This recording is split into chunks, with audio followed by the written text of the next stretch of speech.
नमस्कार, स्वागत है आपका हमारे अपने आप सबके प्यारे चैनल ज्ञान तुल्य में। सबसे पहले तो आप सबका आभार व्यक्त करता हूं कि आज हम अपने 1000 सब्सक्राइबर पूरे कर चुके हैं। इसके लिए आप सबका तहे दिल से, मन से, कर्म से, वचन से शुक्रिया। उन लोगों का तो शुक्रिया है ही है जिन्होंने चैनल देखा, सब्सक्राइब किया, शेयर किया। उनका भी शुक्रिया अदा करते हैं जिन्होंने ना तो चैनल देखा, ना शेयर किया, ना सब्सक्राइब किया। जिनको ये लगा होगा कि शायद हमारे लाइक करने से या हमारे सब्सक्राइब करने से पता नहीं क्या ही हो जाएगा, कौन सा बड़ा भूचाल आएगा या बहुत बड़ा एहसान होगा। Anyways, thank you very much. आप सबका एक बार फिर से मन से, तहे दिल से धन्यवाद कि आज हमने 1000 सब्सक्रिप्शन अपनी पूरी कर ली। आपने वीडियो देखा, लाइक किया, शेयर किया, धन्यवाद।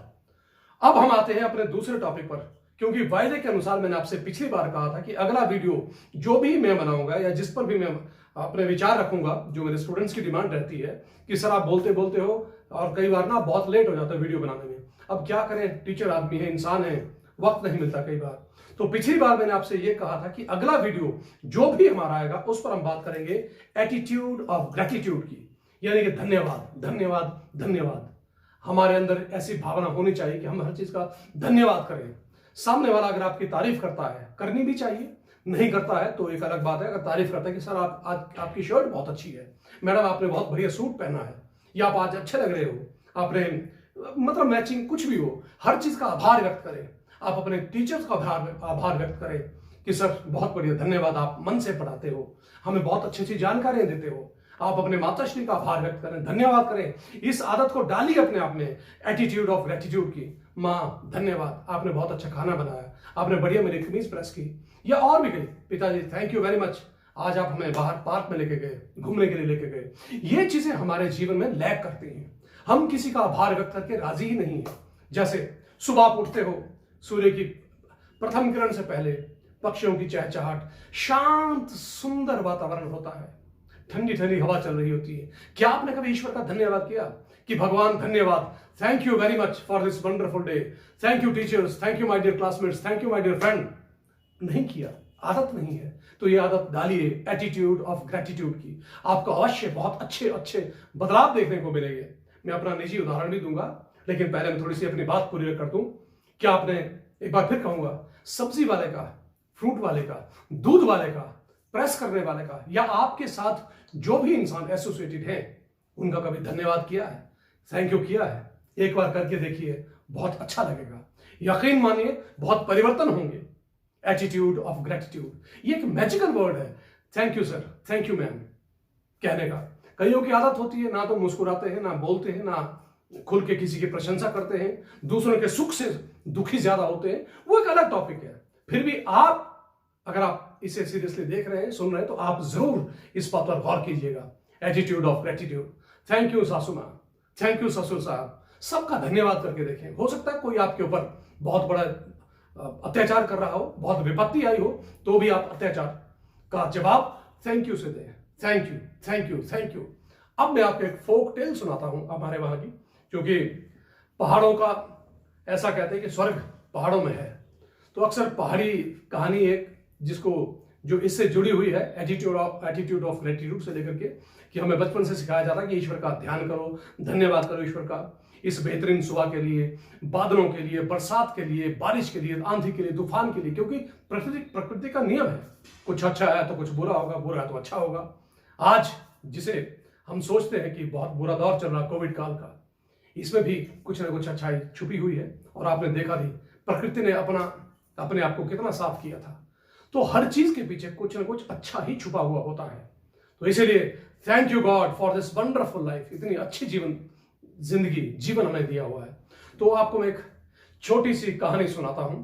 कहानी क्या है कि पहाड़ों में अक्सर शांति रहती है, बहुत स्लो लाइफ होती है, धीरे धीरे। एक बहुत ही गरीब इंसान थे पहाड़ों में, जर्जर अवस्था में थे, शरीर जवाब दे रहा था, बीमारियों से लदे हुए थे, एकाकी जीवन व्यतीत कर रहे थे। ना बाप था, ना भैया, ना माँ, ना बाप, ना कोई आस पड़ोस में कोई पड़ोसी उसके पास था। तो वो एकाकी जीवन व्यतीत कर रहे थे। धीरे धीरे जंगलों की ओर चले गए, जंगल में रहने लगे। तो एक बार क्या होता है कि जंगल से चलते हुए उन्हें एक बहुत अच्छा सुंदर कपल दिखाई देता है, जो कहते हैं कि हमारे वहां ऐसे कहते हैं पहाड़ों में, कभी आप आओगे कि भाई स्वर्ग का रास्ता, जो स्वर्ग की ओर जा रहे थे, तो उन्होंने उस जर्जर बूढ़े को देखा, उससे बात की, प्रश्न किया कि भैया आपकी इतनी बुरी हालत क्यों है। तो बूढ़े ने कहा कि चलो कोई बात नहीं भाई, होगी, फिर भी मैं ईश्वर का धन्यवाद करता हूं कि जो कुछ भी मेरे पास है, जैसा भी मैं हूं, उसके लिए ईश्वर का धन्यवाद। तो बोला हम स्वर्ग जा रहे हैं ईश्वर से मिलने के लिए, ब्रह्मा जी से मिलने के लिए, तो बताइए आपका कोई संदेश हो तो बोला जरूर। बोला ब्रह्मा जी से सिर्फ आपने ये पूछना, फिर स्वर्ग आप जा ही रहे हो तो ब्रह्मा जी से सिर्फ ये पूछना कि मेरा ये कष्ट कब तक चलेगा, मतलब इस हालत में मैं कब तक जिंदा रहूंगा, ये कष्ट, इन कष्टों का क्या कभी कोई अंत नहीं होगा। भूखा था, गरीब था, खाने पीने के लिए कोई वस्तु नहीं थी, जंगल में कंदमूल जो कुछ फल फ्रूट मिलते थे वही खाते थे और जैसे कैसे अपना जीवन यापन कर रहे थे। तो यंग कपल जो था, ब्यूटीफुल था, वो गया ब्रह्मा जी के दरबार में पहुंचा, उन्होंने ईश्वर से प्रार्थना की, आराधना की, मिले ब्रह्मा जी, कहा कि हम तो सुखी हैं, अभी अभी नई नई शादी हुई है, जीवन का भरपूर आनंद ले रहे हैं, हमें एक साथी मिला, वो बूढ़ा था, जर्जर अवस्था में था, बीमार था, तो वो उसने सिर्फ आपसे ये कहलवाया हुआ कि ब्रह्मा जी से जाकर के पूछें कि मेरे कष्टों का अंत कब होगा, इस जीवन से मुझे मुक्ति कब मिलेगी, इन कष्टों से खास करके। तो ब्रह्मा जी ने उससे कहा कि अभी तो 7 साल और लगेंगे, यानी कि 7-8 साल और लगेंगे, अभी उसको 7-8 साल और इसी तरह का जीवन यापन करना है। उसके आसपास ना तो कोई पानी का कोई स्रोत था, ना कुछ था, वो बहुत दुखी था, संक्षेप में कहे तो फिर यंग कपल जिनकी अभी अभी शादी हुई थी, जिन्होंने हो सकता है हमारे किंवदंती के अनुसार कोई पाप नहीं किया था, तो उन्हें ये बहुत बुरा लगा कि भाई उस बूढ़े आदमी को जाकर के, जो ऑलरेडी बीमार है, जर्जर अवस्था में है, उसे जाकर के हम ये सब कैसे कह सकते हैं कि 7 साल अभी और लगेंगे। तो उन्होंने फिर आग्रह किया प्रभु से कि हे ईश्वर, हे प्रभु, आप इसका कोई मार्ग सुझा दें, हम ये बात उससे कैसे कहें, बहुत दुखी हो जाएगा। तो ईश्वर ने उसे ये कहा कि उसे सिर्फ ये कहिए कि हर चीज के लिए धन्यवाद करना शुरू कर दे ईश्वर का, कि थैंक यू गॉड, धन्यवाद भगवान, मैं बीमार हूं, धन्यवाद भगवान, मुझे सर दर्द हो रही है, धन्यवाद भगवान, इस बेहतरीन जीवन के लिए। सर में ही तो दर्द हो रही है, हाथ पांव में तो नहीं दर्द हो रही है। तो जैसे जैसे करके उन्होंने कहा ठीक है भाई, हम यही जाकर के संदेश उस आदमी को दे देंगे। तो वापस आए तो उन्होंने देखा कि बूढ़े की हालत और खराब हो चुकी थी। बड़ी प्यासी आंखों से उसने उनसे पूछा कि क्या संदेश लाए हो मेरे लिए। तो उन्होंने सिर्फ इतना कहा कि आपको ईश्वर ने कहा कि आप हर बात के लिए धन्यवाद करना शुरू कर दें, कि ईश्वर धन्यवाद, मैं बूढ़ा हूं, मेरी आज हालत ठीक नहीं, मैं भूखा हूं, मैं प्यासा हूं, इस सब के लिए भी धन्यवाद, मैं जिस भी स्थिति में हूं आज इस संसार में, कम से कम जीवित हूं, हर चीज के लिए धन्यवाद। तो धीरे धीरे क्या हुआ, जहां 7 साल थे, तो 8-10 दिनों के बाद वो कपल वहां से फिर से गुजरा जिनकी अभी अभी शादी हुई थी। तो उन्होंने देखा कि बूढ़े के चेहरे पर एक अजीब सी खुशी थी, उसकी आंखों में चमक थी, उसकी कई बीमारियां ठीक हो चुकी थी। इसके पीछे कारण क्या था? जब उन्होंने ये पूछा, ये जानने की कोशिश की कि क्या हुआ, तो बूढ़े ने ये कहा कि मैं तो कुछ नहीं, मैं खुश हूं, बहुत बढ़िया हूं, मैं उम्मीद हूं, मुझे पता है मैं ठीक हो जाऊंगा, मैं हर बात के लिए ईश्वर का धन्यवाद करता हूं, thank you God, thank you God, इस जीवन के लिए धन्यवाद। तो वैसे ही वो फिर से ब्रह्मा जी के पास चले गए उससे मिलके। तो ब्रह्मा जी से उन्होंने फिर आग्रह किया, पूछा कि उसके जीवन में चमत्कारिक परिवर्तन आ चुका है भगवान, इसका क्या कारण है।